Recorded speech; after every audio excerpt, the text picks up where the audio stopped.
lots of people. Well, of course, she's, like... Whitney, for her, is someone that she can keep in the game and keep carrying with her for the exact reasons that you're saying. So it's not in her best interest for her to go home. And if you think that the person who is telling me to send home Christian and the ex is also going to do whatever Christian says, I personally find that hard to believe. Who's telling you to send home Christian and the ex? Brittany. Brittany? Oh, yeah.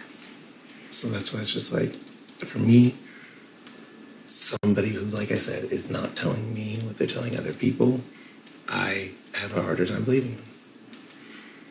For me, personally, that is a perfectly okay to be flawed logic. It just is one I feel better about because so far... But at least she's telling you anything. It doesn't sound like Hannah's giving you any targets. No, Hannah told me the type of angel, and she's asking what would make sense in this. She's literally asking because she's... That's a keen strategy. Instead of saying, course. I want to do this, what would you do? No, What do you think I should do? No, of course. And that's the game that we're playing.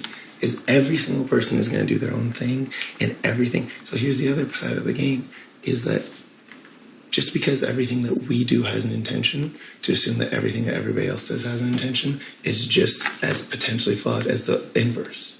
So every single thing that we're doing, it's like, hey, somebody having a conversation after coffee, for some of us, we're paying attention to what we're saying. To assume that everyone is the same logic as assuming that everyone's not.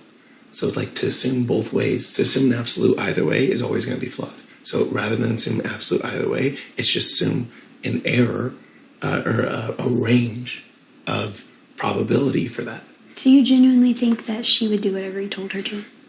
I don't think she would do whatever I told her to as an individual.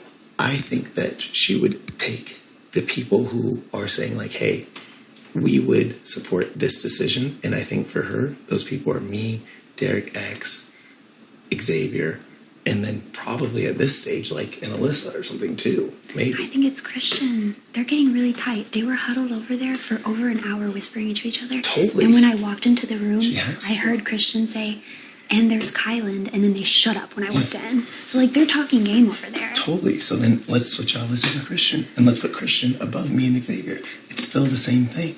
It's people that you have influence over, but minus Derek X. So do you see how that's scary to me, though? Because that means if she does decide to take a shot, it's not going to be at any of you guys. It's going to be at me. No, of course. And that's what I'm saying, is that the same way, right now, you're saying, hey, believe me, I have enough knowledge of Brittany and Whitney and Azza and all these people that I know that they wouldn't put you up.